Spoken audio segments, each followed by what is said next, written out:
Perang Yarmouk, perang dahsyat pasukan Muslim yang mengakhiri Kekaisaran Romawi Timur di negeri Syam, Palestina. Di bulan Agustus pernah terjadi peperangan besar antara pasukan Muslim dengan pasukan Romawi Timur.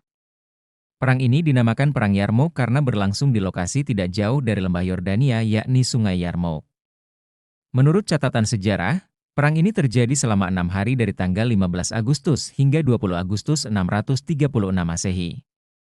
Peperangan ini melibatkan 36.000 pasukan Muslim melawan 240.000 pasukan Kekaisaran Romawi Timur. Latar belakang Perang Yarmouk. Setelah Rasulullah wafat, kemudian Abu Bakar Ash-Shiddiq diangkat menjadi khalifah. Saat Abu Bakar menjadi khalifah, dihadapkan dengan permasalahan banyaknya orang yang murtad. Orang-orang munafik ini mayoritas takut dibunuh ketika zaman Rasulullah sehingga mereka pura-pura masuk Islam. Saat Rasulullah wafat, mereka banyak yang keluar dari agama Islam. Menyikapi hal ini, Abu Bakar Ash-Shiddiq mengirim 11 pasukan untuk memerangi banyaknya orang yang murtad ini. Salah satunya adalah pasukan yang dikomandani oleh Khalid bin Walid. Tidak perlu waktu lama, Khalid berhasil membereskan mereka sehingga tuntaslah masalah orang murtad di Jazirah Arab. Kemudian Abu Bakar melakukan ekspansi ke utara yaitu Yordania, Palestina, Suriah, yang dikenal dengan negeri Syam dan Irak, Persia. Abu Bakar mengutus 6 komandan perang satu ke Irak untuk berhadapan dengan Kekaisaran Persia yaitu Khalid bin Walid, 10.000 pasukan, dan 5 komandan ke negeri Syam untuk berhadapan dengan Kekaisaran Bizantium, Romawi Timur. Kelima komandan tersebut adalah Yazid bin Abi Sufyan, 6.000 pasukan, Syurahbil bin Hasanah, 6.000 pasukan, Ammar bin Ash, 7.000 pasukan, Abu Ubaidah ibnul Jarrah, 5.000 pasukan, Ikrimah bin Abu Jahal, 2.000 pasukan. Seiring berjalannya waktu, peperangan oleh kelima komandan yang berhadapan dengan pasukan Romawi Timur di beberapa daerah mengalami kesulitan. Hal ini diketahui oleh Khalifah Abu Bakar sehingga beliau menulis surat kepada Khalid bin Walid sebagai komandan di Irak untuk bergabung secepatnya ke negeri Syam untuk membantu saudara muslimnya yang sedang kesulitan. Menerima surat ini, Khalid bin Walid langsung merespon dan mempersiapkan pasukan untuk bergerak ke negeri Syam. Namun jarak yang jauh antara Irak dan Syam yaitu 30 hari perjalanan, membuat Khalid harus meminta saran kepada penunjuk jalan agar mengetahui jalan tersingkat ke negeri Syam. Kemudian penunjuk jalan tersebut memberitahukan kepada Khalid bahwa ada jalan tersingkat ke negeri Syam dan hanya membutuhkan 15 hari perjalanan. Namun jalan tersebut melewati gurun yang gersang dan kering sama sekali tidak ada sumber air. Beliau juga memberitahukan bahwa di perjalanan nanti hanya ada satu pohon kurma sebagai patokan perjalanan. Setelah melalui pertimbangan, akhirnya beliau mengambil saran dari penunjuk jalan untuk melalui jalan yang gersang dan kering tersebut agar sampai lebih cepat. Walaupun sudah terbayang oleh Khalid beratnya perjalanan yang akan dihadapi diri dan pasukannya, beliau tetap meneguhkan hati. Kemudian Khalid bin Walid menyusun strategi untuk menghadapi perjalanan 15 hari yang berat. Beliau menginstruksikan untuk membuat lapar unta-unta yang akan dibawa dan kemudian memberi makanan yang kering agar unta tersebut haus sehingga punuk-punuknya terisi banyak air. Akhirnya, Khalid dan pasukannya tiba di Syam sesuai dengan estimasi 15 hari perjalanan. Setibanya di Syam, Khalid menemui kelima komandan pasukan dan berdasarkan surat dari Khalifah bahwa setelah semua pasukan bergabung maka Khalid bin Walid sebagai komandan utama.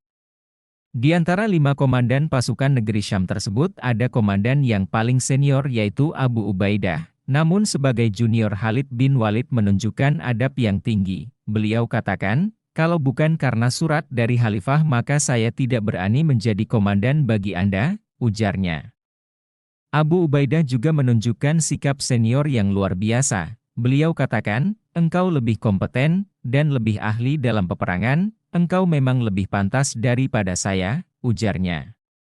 Bahkan ketika sesaat sebelum perang Yarmouk dimulai, datang kembali surat dari Madinah yang dikeluarkan oleh Khalifah Umar bin Khattab yang menunjuk Abu Ubaidah menjadi komandan utama menggantikan Khalid bin Walid. Kemudian Khalid di depan para sahabat Nabi yang akan berperang mengatakan bahwa Khalifah sudah menunjuk komandan utama yang baru dan bukan aku lagi melainkan Abu Ubaidah. Begitulah akhlak yang ditunjukkan para sahabat Nabi. Mereka tawadu dan saling menyayangi satu sama lain. Tidak ada yang merasa lebih berkuasa satu sama lain apalagi menzolimi saudaranya dengan jabatan yang dimiliki. Jalannya Perang Yarmouk. Ketika awalnya Khalid bin Walid ditugaskan Khalifah Abu Bakar sebagai komandan utama, beliau merencanakan strategi untuk membagi 36.000 pasukan kaum muslimin menjadi pasukan sayap kanan, tengah dan sayap kiri yang masing-masing dipimpin seorang komandan dari sahabat Nabi. Kemudian dari masing-masing sayap tersebut dibentuk lagi pasukan-pasukan kecil yang terdiri dari 1.000 orang dan dipimpin oleh seorang komandan.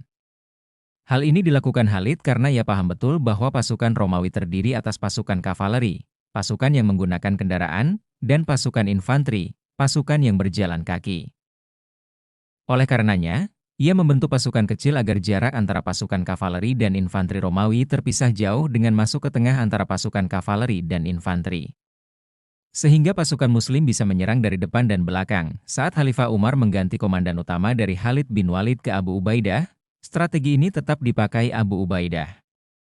Kemudian dimulailah Perang Yarmouk. Pasukan muslim sesuai instruksi Khalid bahwa di awal berperang dengan kekuatan kecil lebih dulu dan cenderung bertahan sehingga pasukan Romawi merasa menang dan terlena. Ketika pasukan Romawi terlena baru pasukan muslim menyerang dengan kekuatan penuh. Dengan strategi ini berhasil membuat pasukan Romawi kesulitan karena setelah berlalu 3 hari pasukan muslim masih bisa menahan serangan mereka yang secara jumlah sangat sedikit. Kemudian di malam hari masih dalam keadaan perang, datanglah salah seorang jenderal pasukan Romawi yang bernama Mahan ke basis pasukan muslim. Tujuan dari kedatangan Mahan adalah bertemu dengan Khalid bin Walid agar bersedia mengakhiri peperangan dan Romawi akan memberikan 10 dinar untuk setiap orang. Tahun depan Romawi akan beri lagi 10 dinar per orang. Namun Khalid menjawab tawaran itu dengan berkata, "Ya tidak Mahan, kami datang ke sini bukan karena itu. Kami datang ke sini wahai jenderal, wallahi kami adalah bangsa peminum darah. Dan kami mendengar bahwa darahnya orang Romawi adalah darah terlezat di muka bumi. Maka kami datangkan kepada kalian kaum yang mencintai kematian," ujarnya. Kemudian dengan rasa takut Mahan kembali ke pasukannya dan bertemu dengan panglima pasukan Romawi yang bernama George. Karena George penasaran dengan apa yang dikatakan Mahan, maka beliau sendiri pergi ke basis pasukan muslim untuk bertemu Khalid. Setelah terjadi dialog dan Khalid menjawab pertanyaan George tentang Islam. Akhirnya panglima pasukan Romawi itu masuk Islam, dan keesokan harinya berada dalam barisan pasukan muslim dan Qadarullah. George meninggal dalam pertempuran tersebut. Akhirnya pasukan muslimin berhasil mendesak pasukan Romawi hingga masuk di antara pasukan kavaleri dan infanteri, serta membunuh 100.000 pasukan Romawi. Pasukan Romawi akhirnya dapat dikalahkan dan kehilangan lebih dari 120.000 pasukan, sedangkan pasukan muslim yang syahid hanya 3.000 orang.